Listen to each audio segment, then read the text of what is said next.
오늘 우리에게 내주신 하나님의 귀한 말씀은 신약성경 골로새서 3장 15절에서 17절까지의 말씀 우리 함께 보시도록 하겠습니다. 신약 325쪽에 있는 골로새서 3장 15절부터 17절까지 우리 같이 한 목소리로 봉독하도록 하겠습니다. 그리스도의 평강이 너희 마음을 주장하게 하라. 너희는 평강을 위하여 한 몸으로 부르심을 받았나니 너희는 또한 감사하는 자가 되라. 그리스도의 말씀이 너희 속에 풍성히 거하여 모든 지혜로 피차 가르치며 권면하고 시와 찬송과 신령한 노래를 부르며 감사하는 마음으로 하나님을 찬양하고 또 무엇을 하든지 말이나 일이나 다 주 예수의 이름으로 하고 그를 힘입어 하나님 아버지께 감사하라. 아멘. 할렐루야. 먼저 우리 영상을 하나 보시고 우리 말씀을 이어가도록 하겠습니다.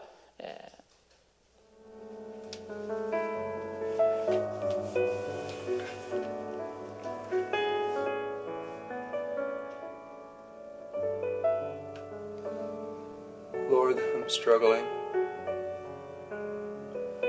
Show me what I have to be thankful for.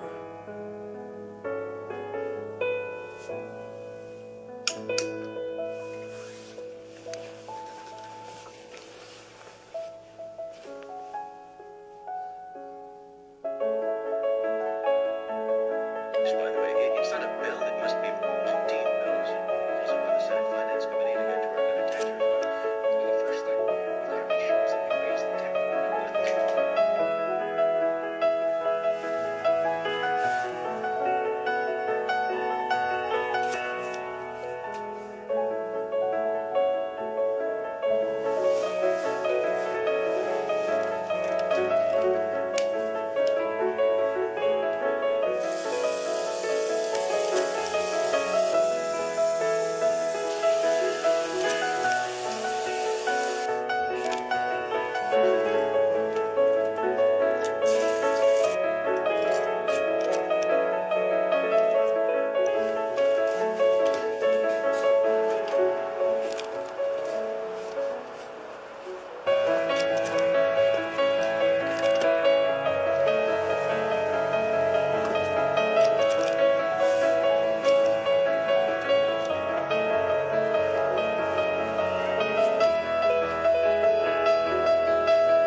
Lord, I'm struggling.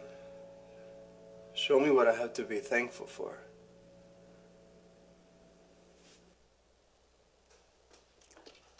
여러분이 이 영상을 보면서 뭘 느끼세요? 자기 너무 힘들대요. 그래서 뭘 좀 감사할 거리가 있게 좀 은혜를 달라고 그렇게 이제 잠을 자고 잘 자고 일어나서 뭐 일도 잘하고 잘 먹고 잘 쉬고 그렇게 했는데 또 하루를 마치고 자기 전에 너무 힘듭니다. 도와주세요. 그랬더니 수고와 슬픔이 많은 이 세상을 살아가는 인간의 모습 가운데서 가장 성숙한 자세는 감사할 수 있는 삶입니다.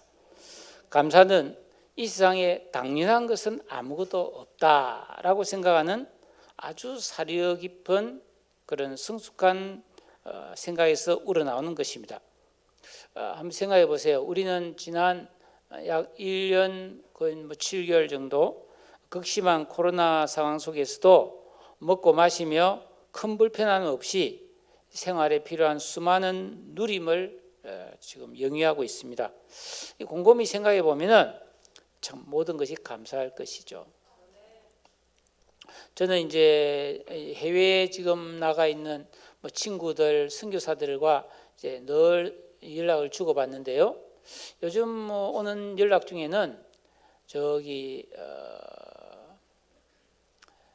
네팔 그리고 저기 남미에 있는 쿠바가 가장 힘든 것 같아요. 이 네팔은 뭐 인구가 한 1,000만 정도 되는 걸로 알고 있는데 하루에 확진자가 1,000명씩 나오고 있습니다. 그 뭐 약도 없고 아무것도 없어요. 또 인도도 힘든데 인도에 있는 그 선교사 이야기를 들어보면은 이제 이게 일단 코로나에 걸리면 이제 산소 치료를 하는데 이 산소통을 달고 있으면은 밤에 누가서 다 빼가 버리는 거예요. 서로 다 빼고 왜냐하면 없으니까. 그래서 죽는 사람도 있고요.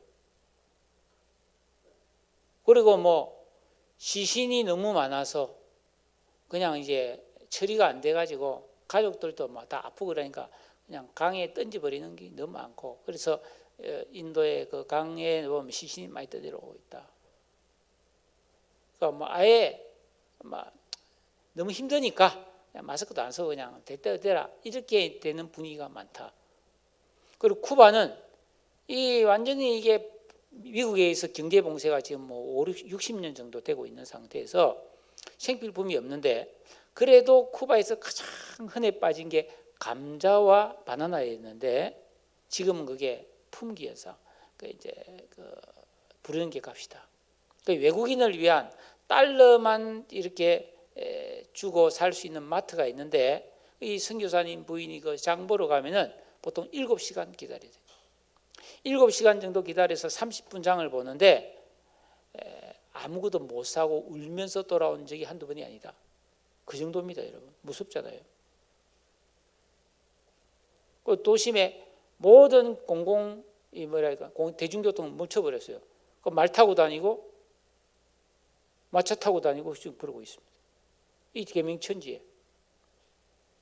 그게 실제로 일어나고 있는 일입니다. 그에 비하면 뭐 우리는 뭐 아무 일 없는 거나 다름없죠. 데살로니가 전서 5장 18절에 범사에 감사하라 이것이 그리스도 예수 안에서 너희를 향하신 하나님의 뜻이니라. 여러분 감사하는 삶이 하나님이 원하신 뜻이래요. 이 범사에 감사하라 이 말은 명령형 축복입니다. 뭘 하든 어떤 일이 생기든 일단 감사하라는 것입니다. 그런데 사람들은 감사를 잘 못합니다. 특히 구원받은 그리스도인인 우리들도 감사를 잘 못해요. 대신에 좀 답답하다, 힘들다, 원망한다 이런 생각이 많이 들죠. 구원받은 그리스도인인데 내 자신의 마음을 무덤덤, 시큰둥, 심지어 불만과 원망을 하는 그런 어두운 상태로 우리가 유지하고 살게 되면 하나님께서 우리 성도들에게 베풀어 주고자 하는 은혜와 복을 누리지 못합니다. 삶의 기쁨과 생기가 빠져나가고 자꾸 힘들어져요. 감사가 없으면. 그러니까 성도가 복과 기쁨을 누리며 살기 위해서는 일단 내 마음을 기본 베이스에 감사하겠다는 생각을 가지고 살아야 되는 거예요. 그걸 고백하며 하나님 앞에 찬양하며 살아야 하나님이 주시는 은혜가 우리에게 임하여서 우리 삶이 자꾸 열리게 된다. 영적인 법칙입니다. 이게. 하나님께서 이스라엘 백성들을 목양하실 때에 오죽하면은 감사절을 만들었겠습니까? 추수감사절, 맥주감사절, 성탄절, 부활절 다 사실은 내용은 감사합니다. 여러분 사람이 그냥 삽니까? 자기 힘만으로 사나요? 많은 것을 그저 누리고 있습니다. 그 은혜를 생각해보고 감사해라는 겁니다. 우리가 살다 보면 이런 일 저런 일로 자꾸 힘들으시잖아요. 뭐 해결해야 될 문제가 생기고 또 벅차고 피곤하고 또 몸이 아프고 뭐 잘 안 되는 답답한 일이 생기는데 이런 감사절이 왔을 때 딱 멈춰서서 감사하는 마음을 회복하라는 것이죠. 예. 여러분 하나님께서 우리에게 주신 게 너무 많죠. 죄를 사해 주셨죠. 하나님 자녀 되게 해주셨죠. 천국을 선물로 주셨죠. 영생과 권세를 주셨죠. 기도하면 응답해 준다고 그랬죠. 그런데 잘 누리지 못합니다. 우리가 감사하는 삶을 살게 되면 하나님의 권세, 영적인 권세가 우리 삶에 임하게 됩니다. 더 좋은 삶을 살게 합니다. 그런데 우리가 아무리 좋은 것도 누리지 못하면 그 소용이 없지 않습니까? 디모데전서 4장 4절에 하나님이 지으신 모든 것이 선함에 감사함으로 받으면 버릴 것이 없다. 제가 이제 전에 부목사 시절에 그때 결혼을 하기 전이고 그래서 제가 섬기던 교회 앞에 그 된장찌개 집이 있었어요. 그 이제 주인 부부가 할아버지 할머니인데 아주 맛있게 된장국을 잘 끓였어요. 제가 거기에 아침, 점심, 저녁을 다 먹을 때가 많았어요. 어느 날 가서 다 밥을 먹는데 이제 공기밥을 딱 뚜껑을 열면 뚜껑에 이제 그 밥풀이 붙어 있을 때가 있잖아요. 그냥 다 끓여서 다 저는 이제 어릴 때부터 습관상 우리 집에 가정교육이 밥 먹고 그 밥풀이 한 개라도 남아 있으면 혼났어요. 깨끗하게 먹어요. 근데 나중에 생각해 보니까 깨끗하게 먹어야 뒤에 설거지하는 사람도 좋겠더라고. 밥풀이 남아 있고 뭐 찐득 붙어 있고 뭐 좀 남겨두면은 그거 참 보기도 별로 안 좋을 것 같아요. 하여튼 제가 그날 밥풀떼기를 다 뜯어 먹었는데 그 주인 할머니가 또 그걸 보더니 목사님 참 복 있는 사람이다. 그다음부터 얼마나 잘해주든지 가면 반찬 없던 것도 하나 더 주고 말이죠. 참 잘해주더라고요. 여러분, 하나님이 지으신 모든 것이 선함에 감사함으로 받으면 버릴 것이 없다. 왜일까요? 하나님께서 은혜 주시면 모든 것이 합력하여 선이 되는 거예요. 찬송가 오늘 우리가 부른 429장에 세상 모든 풍파가 너를 흔들어 우리의 약한 마음을 낙심시킬 때 주님이 주신 복을 한번 헤아려 보아라. 그럼 내가 얼마나 지금 복을 누리는지 알게 될 것이다. 그런 내용이 있었습니다. 그러니까 예수 믿고 구원받은 그리스도인이 내 삶에서 항상 감사할 일을 찾아서 감사하는 삶을 살면 우리 삶의 질과 양상이 아주 달라진다는 겁니다. 자, 이스라엘 백성들이 출애굽하여서 가나안으로 가는 그 광야 생활을 했는데 그 광야 생활에서 이스라엘 백성들은 농사를 짓지도 않고 아무것도 안 했는데 하나님이 모든 필요한 먹을 거 마실 걸 다 줬잖아요. 그러니까 하나님은 우리의 모든 필요를 다 채워주시는 분인가를 이라는 사실을 이스라엘 백성들은 절감을 한 거예요. 그리고 나중에 젖과 꿀이 흐르는 가나안 땅에 정착해서 편안히 이제 땅을 가지고 살게 된 때에도 그들은 모든 것은 하나님이 은혜로 주셔야 살 수 있다는 신앙 고백을 하면서 살게 되었어요. 그래서 그 은혜를 잊지 않도록 하기 위해서 1년에 3차례 이스라엘 백성들은 유월절, 맥추절, 장막절을 지키면서 구원의 은혜와 생활의 은혜를 주시는 하나님께 감사를 드린 겁니다. 그러니까 이 맥추절은 우리로 치면 추수감사절이죠. 왜냐하면 우리나라는 벼농사를 지으니까 가을에 추수를 하고 감사절기를 가지지만은 이스라엘 나라는 뭐예요? 주로 밀농사, 보리농사가 주농사잖아요. 그 빵을 먹으니까. 그 밀과 보리는 가을에 심어서 이 봄에 6월달에 추수를 하는 거예요. 그러니까 그 추수를 마쳐놓고 7월 이 첫 주에 하나님 앞에 감사를 드리는 그런 절기라는 것입니다. 하나님께서는 이 맥추절이 되면은 그들이 다 수확을 한 다음에 하나님 앞에 번제와 소제와 모든 속죄제와 화목제사를 드린 후에 하나님께서 복을 주신 대로, 다시 말하면 내가 복을 받은 대로 힘을 헤아려서 하나님 앞에 자원하는 예물을 드리고 그 성 안에 있는 레위인과 고아와 가부와 또 이 나그네들과 함께 그 복을 나누면서 하나님 앞에서 즐거워해라. 이렇게 명령하셨어요. 이게 이제 맥추절의 의미입니다.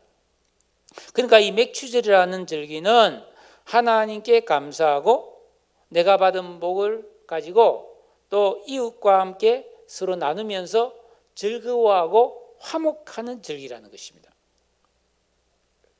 그리고 이 규례는 레위기 23장 21절에 하나님의 백성들이 대대로 지킬 영원한 규례라고 말씀했습니다.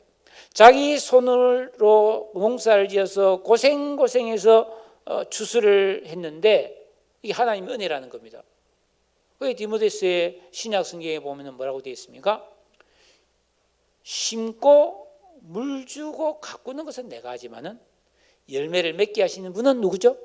하나님이죠. 이 비밀을 우리가 잊으면 안 돼요.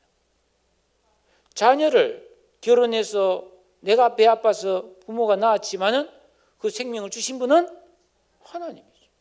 왜? 생명을 어떻게 만듭니까, 내가?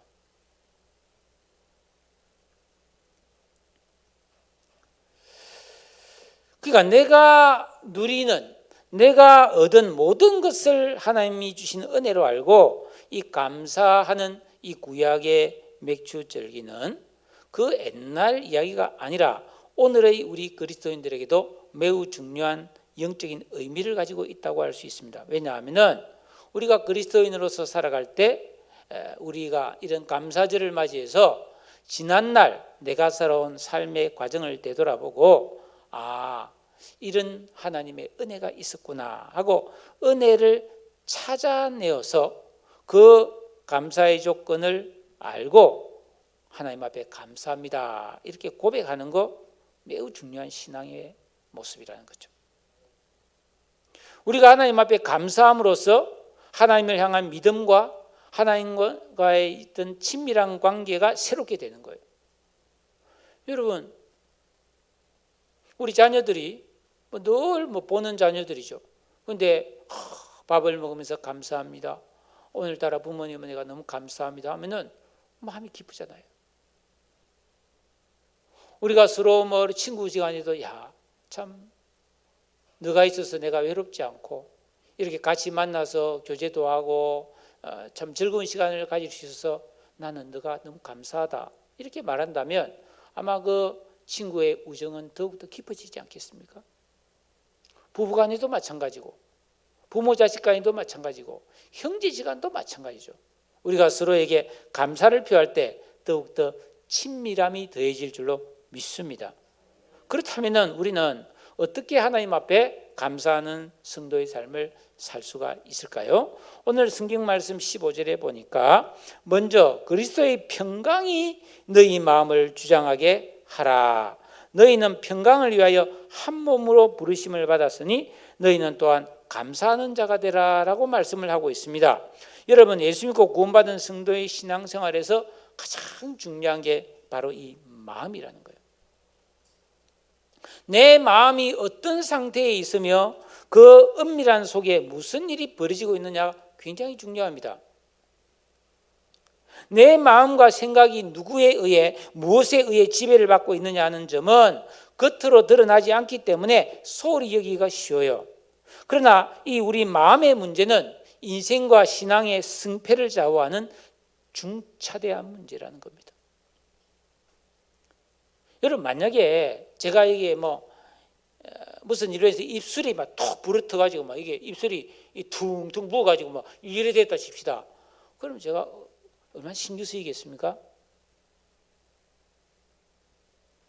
여기 우리 여집사님이나 권사님들이 모처럼 머리를 하러 미장원에 갔는데 미용사가 졸다가 그런지 몰라도 머리를 절반쯤 태워버렸다 이러면 얼마나 이 충격이겠어요. 이거 어떻게 해야 되겠으면 가발이라도 사서 써야 되지 않겠어요? 왜죠? 왜? 겉으로 보이는 부분은 우리가 굉장히 신경 쓰인단 말이죠. 눈이 충혈돼서 빨갛게 토끼 눈 돼 있으면 그 신경 쓰이지 않겠습니까? 그것처럼 말이에요. 우리 마음의 상태가 굉장히 중요한 것을 알아야 되는 거예요. 왜? 하나님은 우리의 중심을 보니까. 내 마음속에서 악한 생각이 나오고 오만불평이 들어있고 누군가를 미워하고 있고 내 안에 이상한 음란한 생각이나 추한 생각이 꽉 차 있다면 이거 보통 일이 아니라는 겁니다.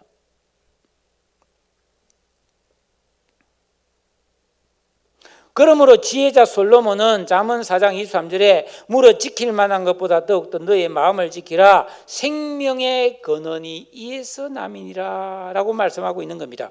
여러분, 세상에서 성공하고 많은 지식과 재물과 명예를 소유하고 그럭저럭 살고 있다 할지라도 만일 그 사람의 마음에 평강이 없다면 그것은 행복이 아니라는 겁니다. 그런데 우리가 아무리 구원받은 성도라 할지라도 이 험한 세상을 살아가면서 어찌 불안과 두려움과 염려 근심으로 괴로울 때가 없겠습니까? 그런데 그럴 때마다 성도는 그리스도의 평강이 내 마음을 주장하게 해라라고 말하고 있는 거예요. 여기서 주장하게 해라 이 말은 심판이 되게 해라 이 말. 심판. 여러분, 축구 경기를 하는데 뭐 이렇게 반칙이다 아니다 그럴 때 심판이 호각을 팍 붑니다. 그러면서 세입. 그럼 세입인 거예요. 아웃 이라면 아웃인 거예요. 심판이 말하면 복종해야 되는 거예요. 어떨 때 심판이 잘못 심판할 때가 있어요. 그런데도 끝나고 나면 이것도 경기의 일부니까 우리가 수긍해야 된다 그런 말을 많이 하잖아요. 그것처럼 우리가 인생을 살아갈 때에 속상하고 화나고 괴롭고 억울하고 막 분노가 일어나서 말이에요. 별별 복잡한 마음이 많이 생겨서 내 마음이 막 요동을 칠 때에 그때 내 기분과 내 감정을 의지하지 말고 하나님을 생각하라는 거예요. 그러면 하나님은 호각을 삑 불면서 평강해라 이런다는 거예요. 그러면 내가 지금 힘들고 괴롭지만 평강하기로 마음을 먹고 평강하면 돼요. 이게 평강이 너의 마음을 주장하게 하라 이 뜻입니다. 할렐루야. 그리스도의 평강은 그러니까 이 세상의 조건과 환경과 내 기분이 주는 평강이 아니라는 겁니다. 예수님께서는 십자가를 앞두시고 불안하는 제자들에게 요한복음 14장 27절에서 평안을 너희에게 끼치노니 곧 나의 평안을 너희에게 주노라. 내가 너희에게 주는 것은 세상이 주는 것 같이 아니하니라. 너희는 마음에 근심하지도 말고 두려워하지도 말라 하셨습니다. 이 평강이 세상이 주지 않는 하늘로부터 위로부터 임하는 평강이 너희 마음을 결정하도록 하라라는 말씀이에요. 어떻게 가능할까요? 평강해야지. 그래서만 되는 것이 아니고 기도해야 되는 거예요. 그 유명한 빌립보서 4장 6절 7절에 보니까 아무것도 염려하지 말고 오직 모든 일에 기도와 간구로 너희 구할 것을 감사함으로 하나님께 아뢰라. 그리하면 모든 지각이 뛰어난 하나님의 평강이 그리스도 예수 안에서 너희 마음과 생각을 지키시리라. 이런 평강의 은혜를 누릴 수 있도록 믿음의 실력을 기르시기를 축복합니다. 이 실력을 길러야 되는 거예요. 평강할 수 있는 실력을 길러야 되는 거예요. 네? 많은 고난을 겪었던 다윗, 그 왕이 되기 전에 사울에게 쫓기면서 정말 십수년을 하루도 두 다리 뻗고 자는 날이 없을 정도로 고통을 겪었잖아요. 그런 다윗이 시편 131편 2절에 실로 내가 내 심령으로 고요하고 평온케 하기를 젖된 아이가 그 어미 품에 있음 같게 하였나니 내 중심이 젖된 아이와 같도다. 여러분, 젖 안 뗀 아이와 젖된 아이의 차이점이 뭐라고 생각합니까? 젖 안 뗀 아이는 엄마 품에 안기면 젖을 먹으려고 막 엄마 품을 파고들잖아요. 그런데 젖된 아이는 엄마가 안아주기만 해도 좋았어 그런다는 거예요. 그래서 더 이상 바랄 게 없다는 거죠. 엄마가 안아주면 그것만으로 족하다는 거예요. 그래서 나는 뭐예요? 하나님이 함께 있는 것만으로 족하단 말이에요. 주 안에 있는 나에게 딴 근심이 있으랴. 세상과 나는 간 것 없고 구속한 주만 보이도다. 이런 아주 높은 경지의 영성을 가진 사람이 다윗이었다는 것이죠. 이런 세 사람의 의식과 지각과 감성이 만들어져서 내 마음이 하나님 주시는 평강으로 충만할 때 내가 이 평강을 누리고 이 평강을 또 이웃과 나눌 수 있고 그럴 때 감사하는 사람이 될 수 있다는 거예요. 즉 뭐예요? 마음이 평안한 상태에서 감사가 나오는 거지 마음이 막 요동치고 불안하고 막 근심하는데 감사가 가능합니까? 하나님은 무조건 뭐 기계적으로 감사하라는 겁니까? 그게 아니잖아요. 그냥 우리는 뭐예요? 지금 내 상황이 안 좋을지라도 내 기분에 지배를 받지 말고 그리스도의 평강이 내 마음을 주장하게 만들고, 그래서 평강을 받아 누린 다음에 그 평강을 나누고 감사하라는 거예요. 할렐루야. 이런 기술을 좀 배우십시다, 우리가. 이런 영적 기술. 자, 그러면 우리가 구체적으로 어떤 방법으로 감사해야 될까? 범사에 감사하며 살아가는 성도의 모습은 어떠해야 되느냐? 16절 말씀입니다. 우리 같이 한번 16절을 읽도록 하겠습니다. 시작.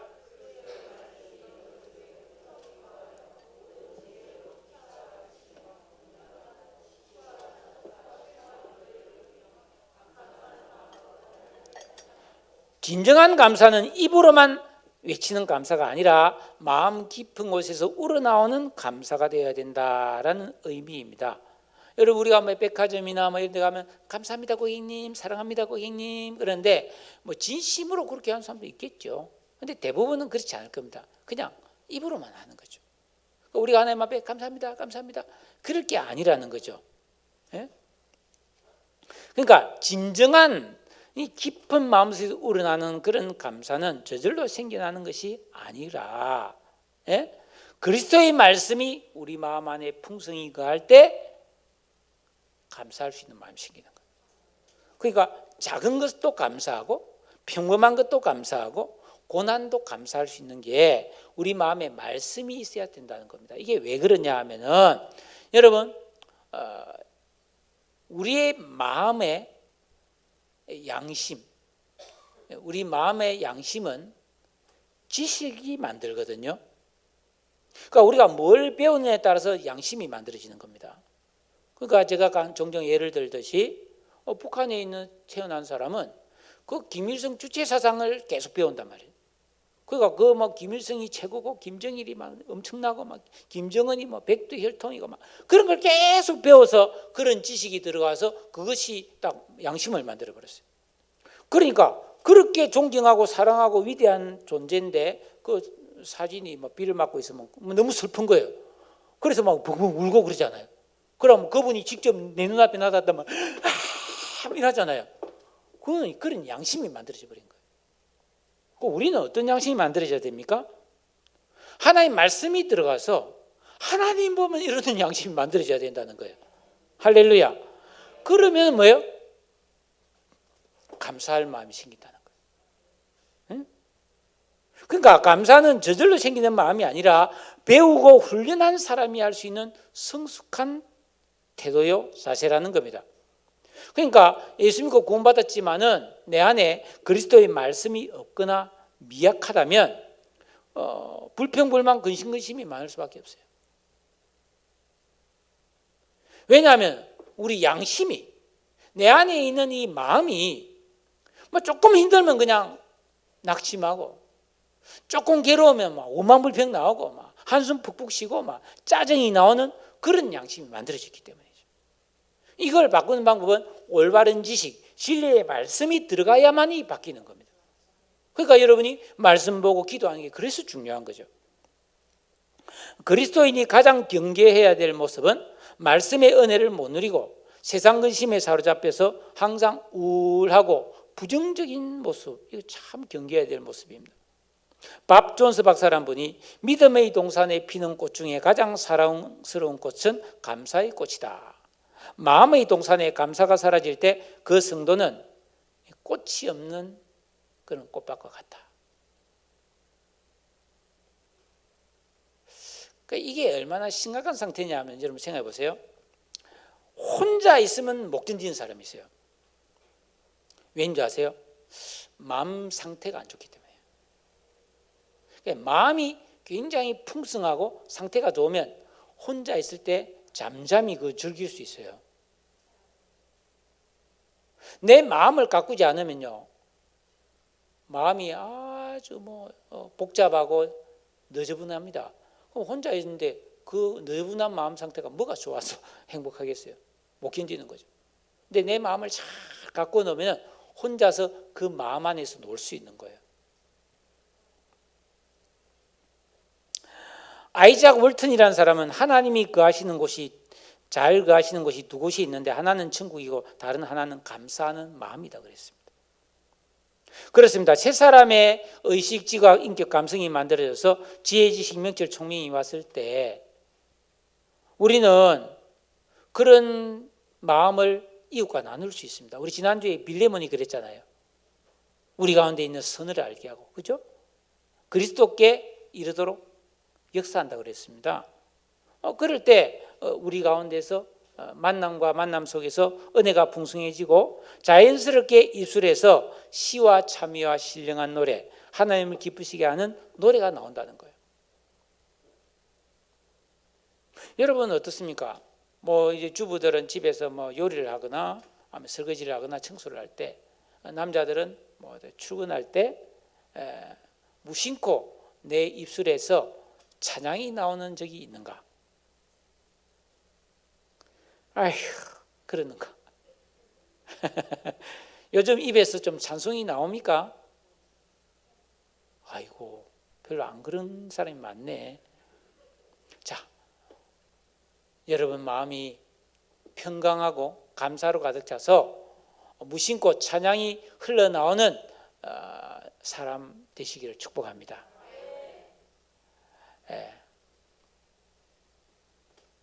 그리고 나서 건강과 행복을 찾아야지, 그거 안 하고 그냥 힘들어서 뛰고 달리고 한다고 하면 다 건강해지는 거 아니에요.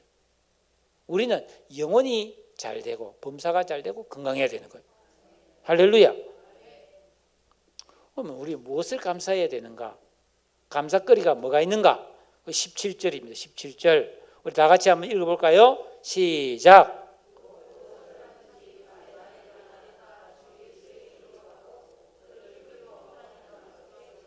무엇을 하든지, 말을 하든지 일을 하든지 무엇을 하든지, 그가 구원받은 성도라는 신분으로 살아가는 내 삶의 모든 영역에서 우리는 주님과 연합하여서 그 은혜와 능력과 도움을 받아 누리면서 감사해라는 겁니다. 말에나 일에나 감사의 향기를 나타내고 전하는 삶을 살라는 것입니다. 이게 바로 한마디로 범사에 감사하는 것이죠. 여러분, 바울은 이 이야기를 했어요. 무엇을 하든지 말이나 일이나 감사해라. 그러면서 그 바로 밑에 우리가 오늘 읽지는 않았지만은 18절에 뭐가 나옵니까? 아내들아 남편에게 복종하고 감사해라. 남편들아 아내를 사랑하고 감사해라. 부모 자식들 서로 감사해라. 종들아 상전에게 감사해라. 상전은 종들을 분노하게 하지 말고 잘 대해주고 감사해라. 그러니까 가정에서 인간관계, 사회생활 모든 속에서 우리는 뭐예요? 무엇을 하든지 말이나 일이나 예수 이름으로 하고 그분을 힘입어서 감사해라는 거예요.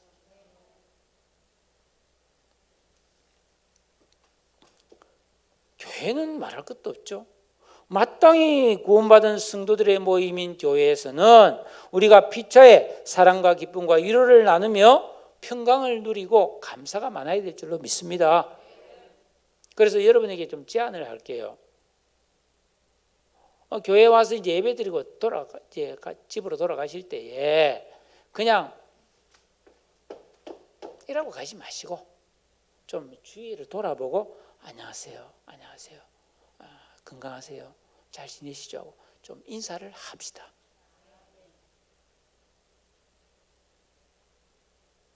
이거 오래 다녀서 그냥 안 사람이 많은 분들이야 괜찮겠지만은 또 새 가족이나 오랜만에 나오신 분들은 왔는데 아무도 자기의 관심도 안 가지면은 그것도 괜찮다 당연하다고 생각하는 사람도 있지만은 이거 뭐야 나는 완전히 이거 투미인간이네 그렇게 생각할 수도 있지 않겠어요? 그래서 여기 우리 어르신들은 젊은 사람들 보고 아이고 인사를 먼저 하세요.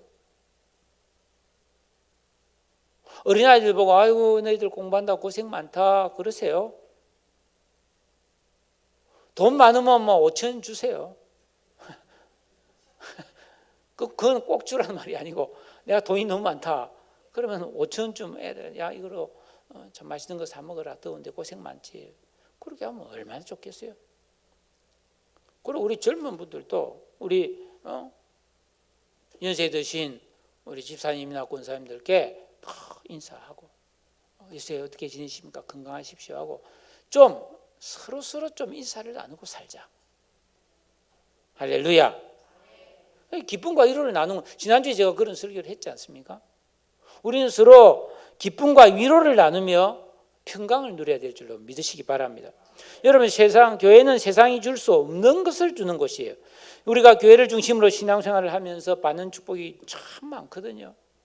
네?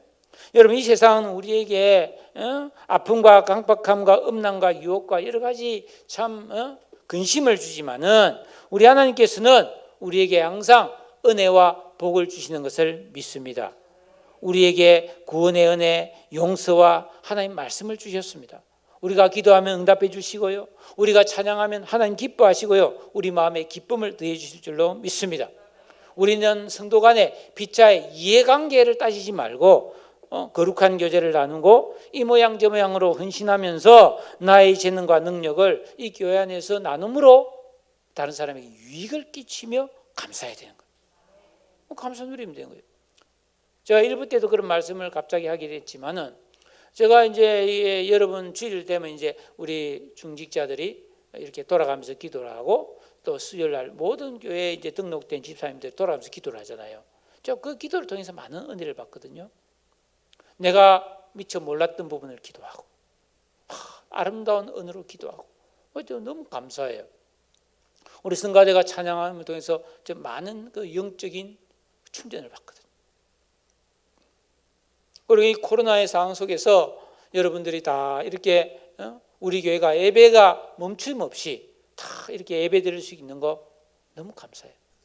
지난 1년 반 정도 이런 상황 속에서도 참 여러분들의 그 신실함을 통해서 우리가 이렇게 예배를 드릴 수 있고, 또 여러분들이 다 건강한 것이 얼마나 감사한지 모르겠습니다.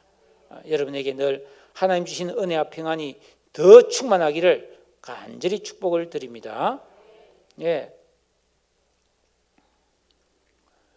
이런 은혜를 감사하자는 거예요. 예? 여러분, 다니엘의 세 친구는, 사드락, 메삭, 아벳느고라는 세 친구는 그 느부갓네살 왕이 금으로 신상을 만들어 놓고 여기 절해라 하니까 절 안 했어요. 아니, 저것들은 왜 절을 안 해? 불렀어요. 너희들 왜 절 안 했냐? 이거 하나님이 우상 앞에 절하지 말아 했습니다. 뭐야? 너희들 죽을래? 그랬잖아요. 그러면서 쇠를 녹이는 용광로 불 속에 던져 넣겠다고 협박을 합니다. 그러니까 그렇게 하시라고. 그러면 하나님이 우리를 건져줄 겁니다. 그런데 그리 아니하실지라도 우리는 절하지 않습니다. 그러잖아요. 그 마음에 얼마나 엄청난 평강이 있는 겁니까? 우리 예수님은 그 베세다 광야에서 수많은 무리가, 적어도 한 수천 명, 최소한 내 생각에 10,000명은 넘었을 것 같은데 그들이 굶주려 있었어요. 말씀 듣겠다고. 그 와중에 그 예수님이 보리떡 5개와 물고기 2마리를 가지고 하나님 앞에 감사 기도를 하고 그들에게 500이의 기적을 베푸신 줄로 믿습니다. 감사는 능력이에요, 여러분. 예?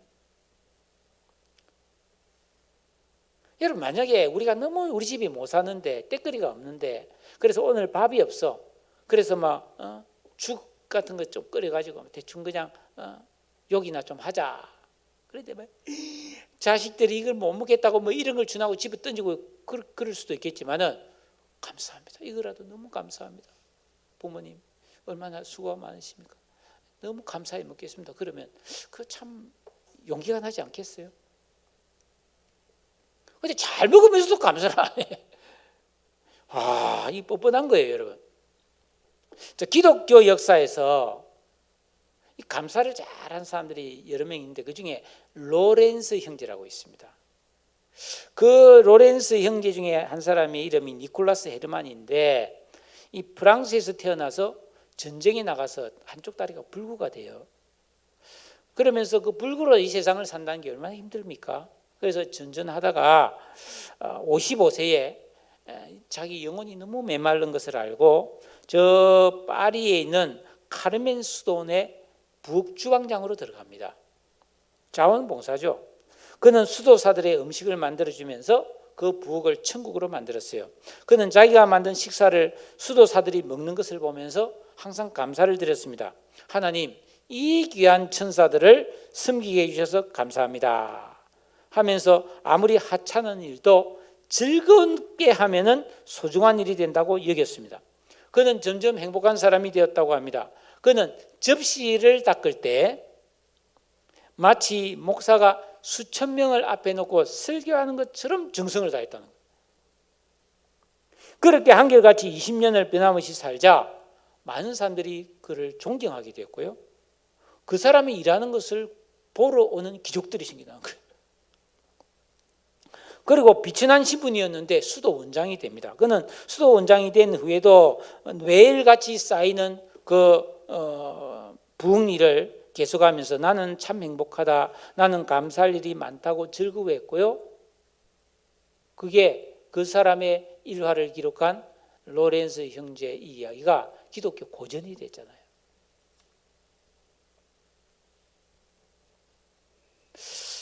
얼마 전에 방랑식객 하는 사람이 나오더라고. 그러니까 텔레비 좀 많이 나오잖아요. 임지호 씨인가? 그 어릴 때 이제 어머니를 잃고 평생은 그 어머니에 대한 그리움으로 방황을 하면서 산에 나는 풀을 뜯어가지고 그 밥상을 만들어서 개인적으로, 예를 들어서 앞에 권사님이 보면 좀 요새 좀 힘들어 보인다면 그 사람에게 맞는 밥을 해주는, 제가 그걸 우연히 보게 되었어요. 이분이 어느 날 지지리산 자락을 가는데 초기호를 밭에 나서 냉이를 캐는 88세대 할머니를 만나가지고 그 할머니가 밥은 먹었어. 그래서 안 먹다니까 들어와서 밥 먹고 가라고 그래. 그 할머니가 냉이로 된장국을 끓여서 밥을 줬대요. 너무 감동을 해요. 그 어머니 생각이 확 난 거예요.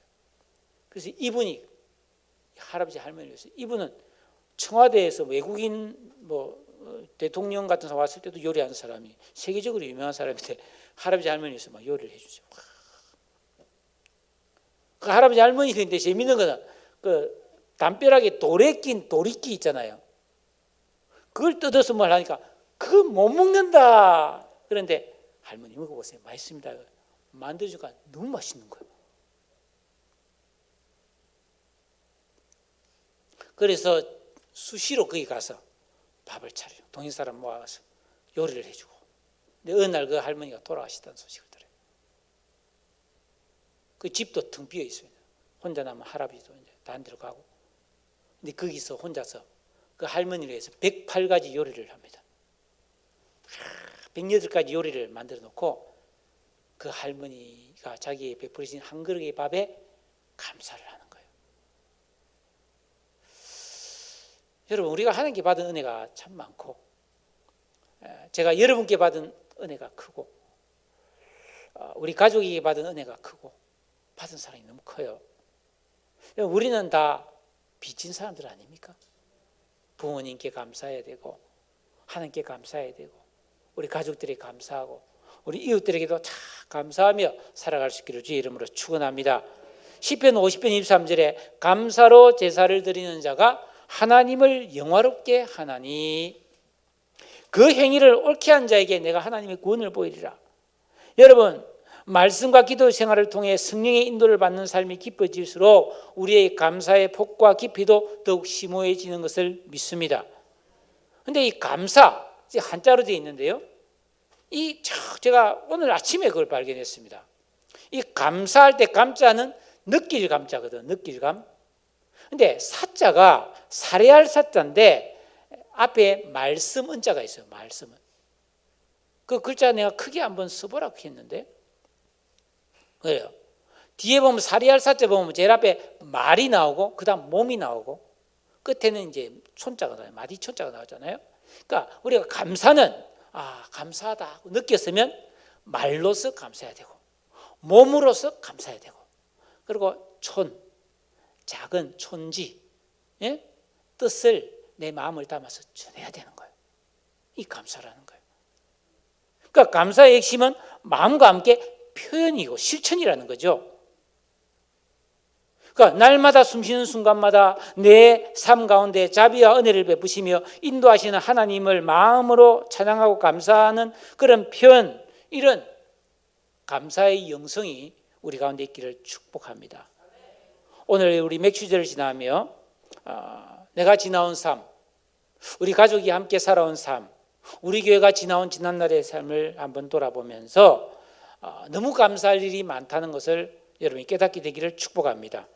그래서 먼저 하나님 앞에 감사하고 찬양을 드리고 또 우리 이웃과 좀 실천했으면 좋겠다는 생각이 듭니다.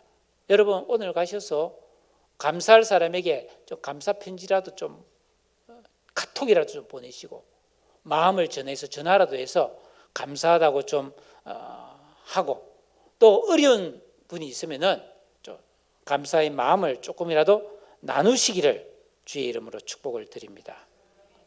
근데 혹시 여러분 중에 아이고 목사님 나는 감사할 게 하나도 없어요. 내 지금 처지가 보통 일이 아닙니다. 아무리 생각해도 감사할 것이 눈꼽만큼도 없다. 이런 분이 있을 수 있습니다. 그런 분은 오늘부터 감사의 씨를 좀 뿌리시기 바랍니다.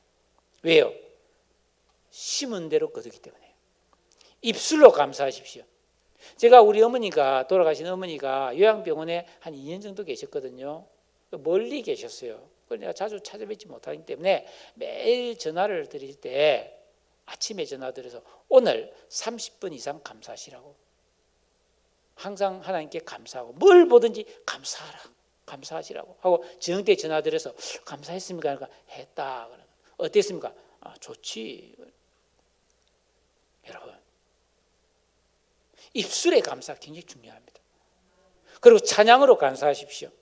예배로 감사하십시오. 여러분의 삶으로 감사를 드리십시오. 가정의 감사. 내가 살아가는 모든 삶의 현장에서 감사의 씨앗을 뿌리면 뭐잖아? 감사가 싹이 나서 풍성한 열매를 거두게 될 줄로 믿습니다. 이런 감사가 내 삶 속에 늘 함께하는 그런 복 있는 성도 되시기를 주님의 이름으로 축복을 드립니다. 우리 기도하겠습니다. 오늘 이 말씀을 생각하면서 하나님 아버지 감사합니다. 네? 감사합니다. 그리스도의 평강이 내 마음을 주장하도록 하겠습니다. 또 그 은혜를 이웃과 나누겠습니다. 내 입술에서 찬양이 흘러나오는 사람이 되도록 제가 그렇게 살겠습니다. 무엇을 하든지 말에나 일에나 다 감사하면서 살겠습니다. 우리 오늘 감사절에 이런 고백을 드리면서 결단하는 시간을 가지시면 좋겠습니다. 이런 세 사람의 의식을 만들겠습니다. 주여 인도해 주옵소서. 기도합니다. 사랑의 주 하나님 감사 찬송 드립니다. 그리스도의 평강이 내 마음을 주장하기를 원합니다. 힘들고 괴롭고 외로울 슬프고 원통하고 답답할 때도 평강하시는 하나님 말씀을 듣기를 원합니다. 그리고 감사하기를 원합니다. 하나님 앞에 지혜의 마음을 가지고 다른 사람을 같이 내 속에 있는 평강을 나누게 하시고 입술에 시와 찬송과 신령한 노래가 나오며 하나님을 찬양하게 하시고 무엇을 하든지 말이나 일이나 다 주 예수의 이름으로 하고 아버지 하나님 앞에 감사하며 살아가는 그런 감사하는 인생이 되게 하여 주옵소서. 주님 감사합니다. 우리 삶 속에 하나님 부어주시는 은혜가 늘 충만하기를 원합니다. 아버지 역사해 주시고 아버지 인도하여 주옵소서. 우리의 가는 길을 하나님께서 순하고 바른 길로 이끌어 주시고 아버지 내 삶에 원망과 불평과 어두움이 아니라 기쁨과 감사로 환하고 밝은 그런 빛 가운데 살아가는 빛의 자녀들이 다 되게 하여 주시옵소서. 감사와 찬송과 영광을 주께 돌리오며 거룩하신 예수님의 이름으로 기도드리옵나이다. 아멘.